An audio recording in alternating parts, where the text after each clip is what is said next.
네, 모두들 평안하시죠? 에스라 느헤미야서 개인 성경 공부 우리 주보에 나온 내용을 중심으로 13번째 시간이네요. 벌써 같이 진행하도록 하겠습니다. 먼저 성경을 PC해야지 될 것 같습니다. 에스라서 7장 저희가 봤죠. 구약성경 718쪽입니다. 여러분들도 그냥 이렇게 쓱 듣기만 하지 마시고요. 성경 보시면서 같이 하시면 좋을 것 같습니다. 이제 10절을 먼저 제가 읽어드리겠습니다. 7장 10절 보시면 에스라가 여호와의 율법을 연구하여 준행하며 유래와 규례를 이스라엘에게 가르치기로 결심하였었더라 라는 말씀이 있잖아요. 이제 그 말씀을 이제 중심으로 보려고 하는데, 먼저 1번 문제 보시면 1차 포로 귀환, 저희가 이제 1장부터 6장은 1차 포로 귀환을 본 거잖아요. 그렇죠? 그래서 1장부터 6장, 잠시만요. 1장부터 6장까지 1차 포로 귀환에서 성전을 완공하는 것까지 본 게 1장부터 6장이고, 그리고 2차 포로 귀환은 몇 년, 어떤 이야기냐면 2차는 이제 에스라의 귀환이죠. 그렇죠? 에스라의 귀환입니다. 3차는 느헤미야고요. 나중에 볼 거고, 그러면 1차 포로 귀환과 2차 포로 귀환은 몇 년간의 시간 간격이 있었나? 이제 BC 538 기억하시죠? 예, 38광땡도 말씀드렸잖아요. 이제 고레스 칙령이잖아요. 그렇죠? 고레스의 칙령. 그리고 이제 그 이스라엘 백성들이 이제 뭐 537년쯤에 와서 536년부터 36년에 이제 제단을 쌓는 일이 있죠. 536년으로 보여지고요. 그리고 이제 16년의 기간 동안 제단만 쌓고 성전 건축을 하지 않았다. 우리가 같이 봤었잖아요. 그런데 이 16년 기간 동안 하나님께서 이스라엘 백성들을 이 모양 저 모양으로 다루신 것 어떤 상황이라고 말씀드렸고, 그렇죠? 그리고 이제 때가 됐을 때 520년에 선지자 학개와 스가랴를 통해서 예언을 통해서 이스라엘 백성들을 다시 흔들어 깨우신 겁니다. 그래서 이제 504년이 걸려서 516년에 이제 또 4년 성전 건축 기간이거든요. 그래서 516년에 성전이 완공이 됐다라는 겁니다. 그러면 이제 1차 포로 귀환은 537년 정도로 볼 수 있겠죠. 칙령이 있고 나서 그 다음에 본 걸로 오고, 그 다음에 이제 2차 포로 귀환은 458년입니다. 그러니까 357년에서 458년, 여기 이제 357년이 1차잖아요. 그렇죠? 1차에서 1차 포로 귀환에서 2차 포로 귀환, 에스라가 올 때, 요 시간 간격이 얼마나 되나, 이렇게 요 간격입니다. 그러면 537에서 458년 빼면 얼마인가요? 537에서 458 빼면 9, 그렇죠? 그리고 어떻게 되죠? 537에서 9 빼고 2니까 79년. 예, 그러니까 약 79년 정도. 이제 그런 시간 차이가 있다는 겁니다. 얼마라고요? 예, 잘못됐네요. 예, 79년 정도의 시간 간격이 있는 겁니다. 언제부터 언제요? 네, 1차 포로기한부터 2차 포로기한까지의 시간 간격. 그러면 이제 성전이 완공이 된 것부터 2차 포로기한까지는 얼마일까요? 성전 완공은 아까 말씀드렸던 대로 516년이죠. 그래서 516년에서 458을 빼면은 약 58년 정도가 나옵니다. 그렇죠? 예. 이제 79년은 1차부터 2차까지고 58년은 성전이 완공이 된 다음부터 2차 보로기한까지의 시간 간격입니다. 되시죠? 그러니까 이렇게 집에서 노트를 펴시고 이렇게 쭉 그어보세요. 그래서 고레스 칙령부터 2차 중간에 성전 완공 516년 이렇게 자꾸 계산해 보시면은 이제 뭐가 보이겠죠. 그렇죠?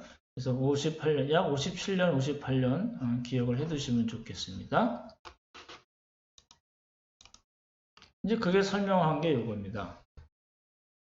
그래서 일자 이 538년은 고레스 칙령이겠죠. 그렇죠? 그래서 537년쯤에 왔다 그러면 458년까지는 약 79년인가요? 예.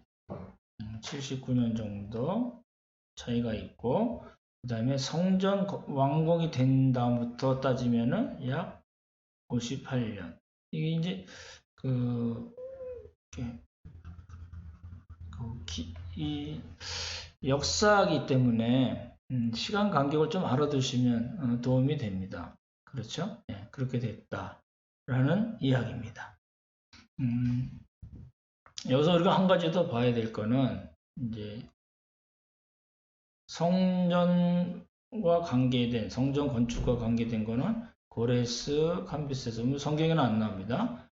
다리우스 이렇게 되잖아요. 다리우스 때 완공이 됐다. 즉 언제요? 516년경에. 고레스는 고레스 칙령으로 이스라엘 백성들이 귀환하게 한 사람. 그리고 요거고 여기는 이 아하스에로 또 특별히 아닥사스다는 2차, 3차 귀환과 관계되고 성전이 아니고 뭐죠? 성벽입니다. 성벽 또는 성벽이 주겠죠? 성읍.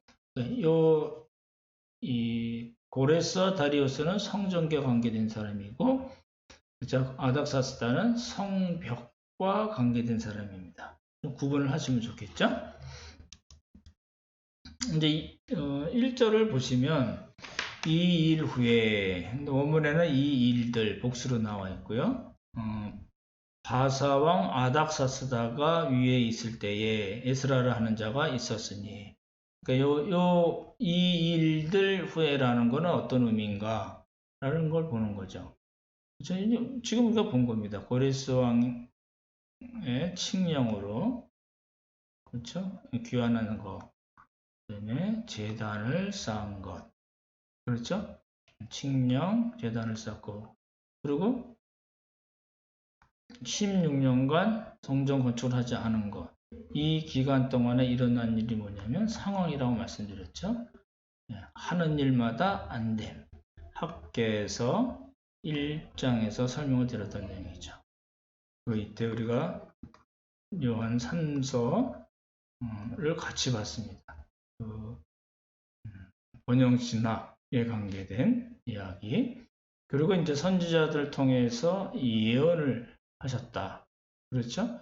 그래서 5가지 우리가 외우시라고 그랬던 것 중에 하나가 예언이 있었고, 선지자들이 예언을 했고, 그리고 도왔다. 이거는 뭐라고 말씀드렸죠? 그 예언의 뜻이 무엇인가 해석을 했다. 그렇죠? 그리고 그것을 바탕으로 권면을 했다. 라고 말씀드렸죠. 그래서 하나님께서 형통하게 하셨고, 성전의 일을 끝냈다. 라고 말씀드렸잖아요.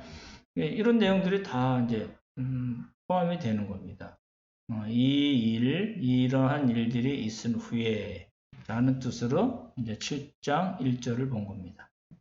되시죠?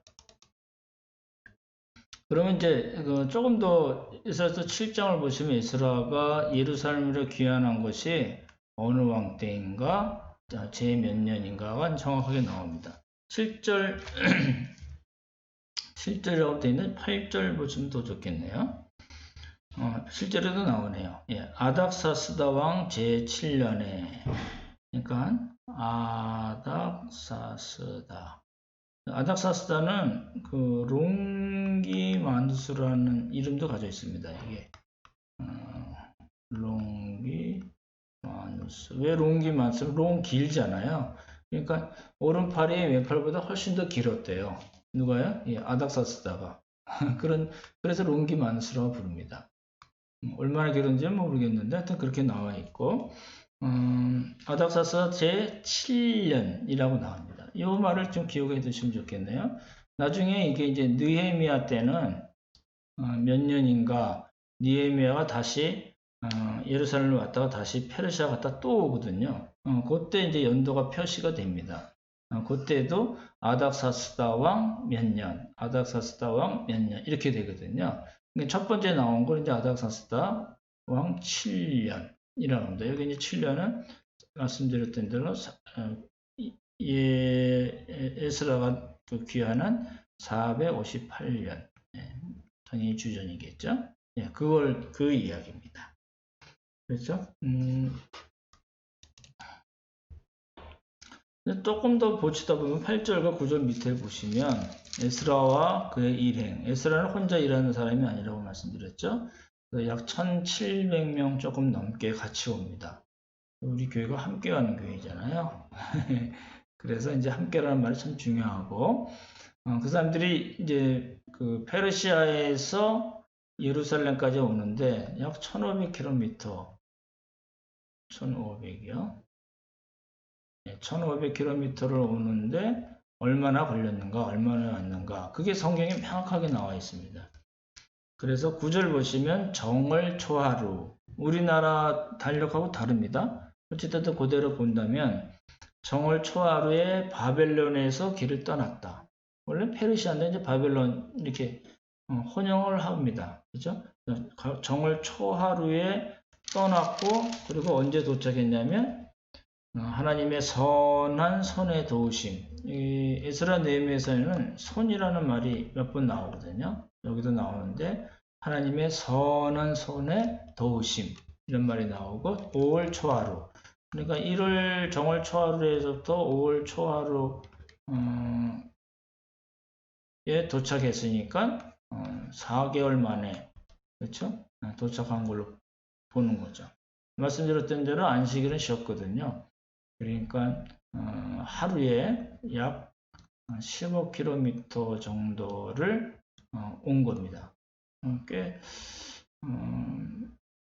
많이 걸은 걸로 보입니다. 왜냐하면 여기는 이제 좋은 길도 아니고 도둑들도 많고 위험한 길이었거든요.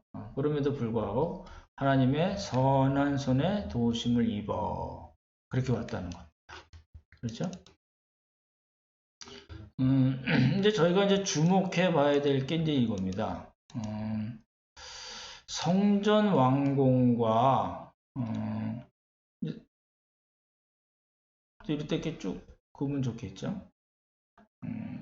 고레스 왕의 칙령이 있었고 어찌어찌 돼서 516년 516이라고 저 배웠는데 성전이 완공이 됐어요. 완공이 되고 이제 에스라가 귀환을 했어요. 여기는 510년이고 에스라 왕국은 458년이라고 말씀드렸잖아요. 요 기간 동안에 어떤 사건이 있었다고 말씀드렸잖아요. 그렇죠? 뭐 59년 내내 있었던 이야기는 아니고 요 기간 동안 약 10년입니다. 483년부터 473년 동안 요 10년 동안 어떤 일이 있었습니다. 그 사건이 뭐냐? 그게 뭐죠? 어떤 사건이죠? 에스더 사건입니다. 그러니까 에스더가 아닥사스다 왕의 부인이 되는, 그렇죠? 말씀드렸던 5번째 부인이 되는 그런 사건이 있었습니다. 근데 말씀드렸던 대로 그 사건의 주인공은 한 번도 기록이 돼 있지 않습니다. 그렇지만 그 사건의 진짜 주인공 누구시라고요? 예, 하나님이십니다. 그렇죠? 예. 그래서 이제 에스더 사건을 우리가 보면서 굉장히 중요시 여기는 핵심 부분이거든요. 하나님이 나타나지도 않으시면서 배후에서 역사하시고 역사를 주관하시고 하나님의 백성들을 보호하시고 살려주신 그런 사건입니다. 그렇죠? 그러니까 여러분의 에스더서를 저희가 이제 다시 한번 보게 될지는 어떨지 모르겠는데 이런 기회에 에스더 사건을 쭉 보시면 좋을 것 같아요. 에스라, 느헤미야, 에스더인데 에스더는 10장 정도일 겁니다. 에스더 사건 10장인 걸로 제가 기억하는데 10장 맞습니다. 긴 이야기도 아니고 재밌는 이야기예요. 그래서 우리가 사춘 오빠의 모르드게가 나오고 그렇죠? 아각사랑 하만 설교 때 참 이렇게 혼동해서 잘못 말씀드렸던 부분이 있는데 하만입니다. 아각사랑 하만 아말렉 족속입니다. 그렇죠? 예. 그리고 이제 우리가 아는 아닥사스다 왕이 있고 왕후가 있죠. 왕후가 이름이 와스입니다. 이런 이름을 알아두시고 쭉 읽으시면 그러한 사건 시간의 흐름, 사건 10년 기간 동안 하나님께서 어떻게 역사하셨는가를 이제 보는 겁니다. 그게 이제 에스더 사건이고요. 그래서 이제 성전이 완공이 되고 516년 그리고 458년에 에스라 사건, 에스라가 귀환이 되는 그 시간 간격 사이에 한 10년 정도 에스더 사건이 있었다 라는 것을 알아두시면 좋겠다는 거죠. 그게 이제 왜 중요하냐면 요 에스더 사건을 아는 게 중요한 거는 말씀드렸던 대로 458년에 이제 에스라가 귀환하잖아요. 근데 483년에서 473년 사이에 에스더 사건이 있었고 그리고 약 15년 후에 에스라가 귀환한 거거든요. 그러니까 에스라는 에스더 사건을 직접 목격을 하고 경험을 한 사람입니다. 그 사건의 핵심에 있었던 사람은 결코 아니죠. 왜냐하면 나이가 어렸기 때문에. 그러니까 예를 들어서 에스라가 30살에 왔다 그러면 요 기간 동안은 15살이었을 거고. 그렇죠? 만약에 40살에 왔다 그러면 빼면 25 요때였을 거라는 거죠. 그래서 10대 또는 20대 때 에스라는 에스더 사건을 직접 목격하기도 하고 듣기도 하고 경험한 사람입니다. 그게 중요하다는 겁니다. 그래서 에스더 사건을 본 거거든요.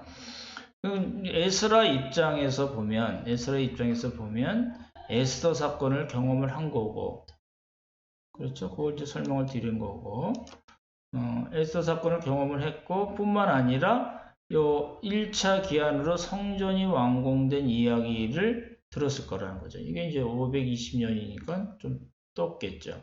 그렇긴 하지만 이 성전 완공 사건을 에스라는 충분히 들어서 알았을 거라는 겁니다. 직접 경험하지 못했죠. 시간 간격이 많이 뜨니까. 그렇긴 하지만 얼마 전에 있었던 그 성전 완공 사건 그리고 자기가 직접 보고 듣고 경험한 에스더 사건을 통해서 그 사건들이 에스라에게 어떤 영향을 미쳤다. 이제 그런 관점에서 본 겁니다. 그래서 이제 에스라가 율법을 연구하고 준행하고 가르치기로 결심했다. 그러니 우리도 그렇게 합시다. 라는 결론으로 가는 것보다 이런 율법을 연구하고 준행하고 가르치기로 결심한 이유가 뭐냐? 그거를 우리 추적한다고 말씀드렸잖아요. 그리고 이제 말씀을 드린 건데, 그런 거예요. 그러니까 에스라는 율법을 연구했어요. 율법을 연구해 봤더니, 그 율법을 보면 명확하거든요. 그러니까 신명기 사관이라고 그러는데, 하나님의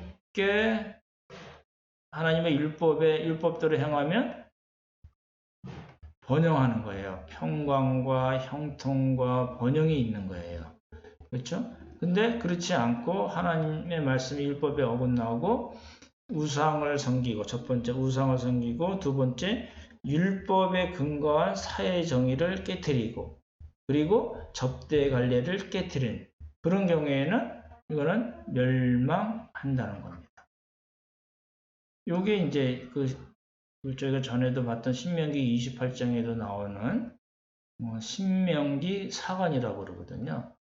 그래서 이제 하나님 잘 섬기면 번영하고 번성하고 형통하지만, 그렇지 않으면 하나님께서 이방 백성들의 손에 이스라엘을 팔아버리신다라는 거거든요.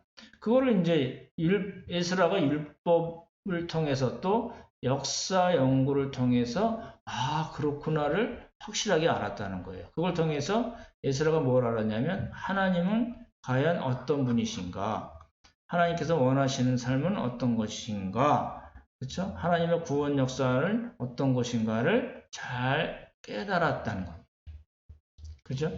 이제 그게 이제 중요하고, 함께 지면상 넘어가서 이런 우리식으로 얘기하면 이제 이런 성경 말씀 연구를 통해서 이 결론이 어떻게 나냐면, 이제 성전 완공도 그렇고 에스더 사건도 그렇고 율법을 연구하기도 해서 이 말씀을 연구를 통해서 에스라가 어떤 결론에 도달하냐면, 하나님은 어떤 분이신가, 다시요, 하나님은 어떤 분이신가 하고, 그다음에 그 하나님이 원하시고 기뻐하시는 것은 어떤 것인가, 그렇죠? 하나님이 어떤 것을 기뻐하시는가, 그리고 하나님의 구원 역사는 어떻게 흘러가는가를 잘 알았다는 겁니다.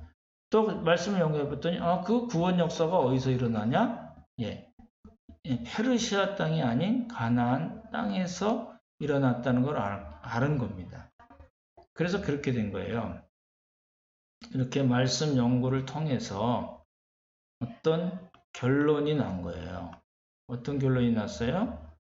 가야지 라는 겁니다. 에스라는 가나안 땅을 한 번도 본 적이 없는 사람입니다. 시간을 따져보면 당연히 그렇거든요. 그러니까 페르시아에서 태어나서 자라고 페르시아의 관리가 된 사람이거든요. 그러니까 이 예루살렘, 유다 땅하고는 전혀 관계없이 살아온 사람입니다.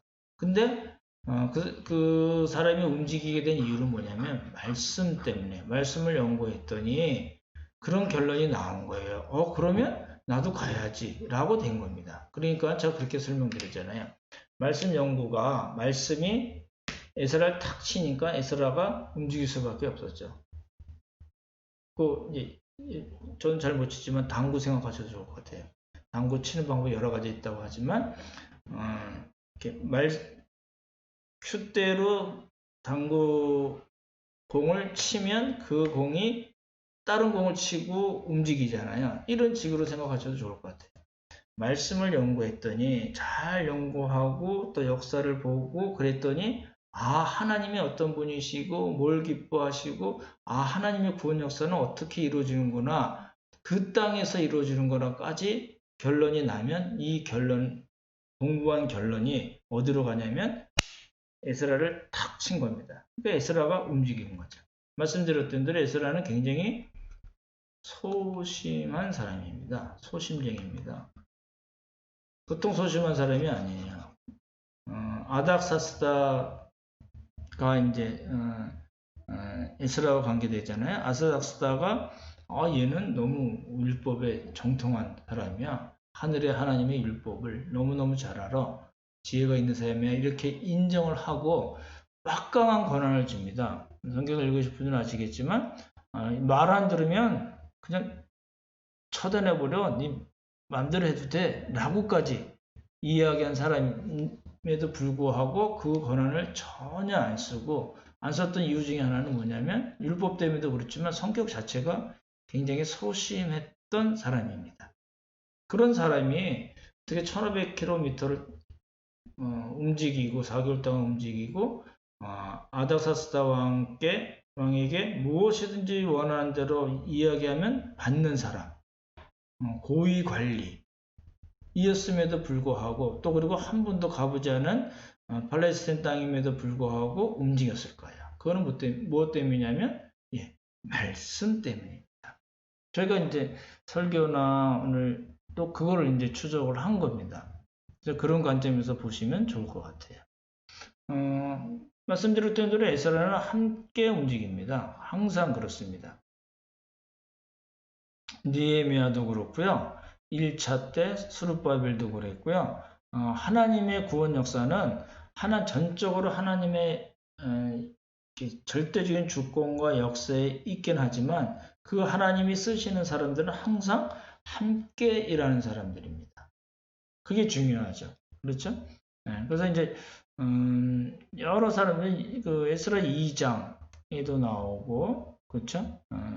8장에도 이제 그 사람들이 나옵니다. 구체적으로 쭉 명단이 나오는데 어찌됐든 간에 우리가 그 명단을 굳이 다 할 필요는 없지만 에스라는 항상 함께 일한다. 그러니까 우리가 적용할 게 뭐예요? 하나님 나라의 일은 혼자 하는 게 아니다. 몇몇 사람이 하는 건 아니다. 그렇죠? 함께 하는 거다라는 겁니다. 그게 교회입니다. 그렇죠? 그래서 이제 이런 이야기를 우리가 쭉 봤습니다.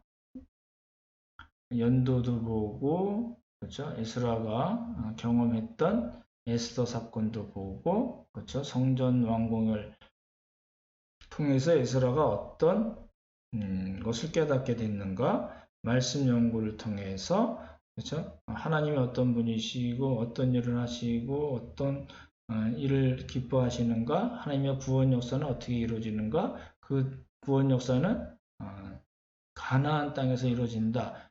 그래서 이러한 말씀을 통해서 에스라가 움직였다.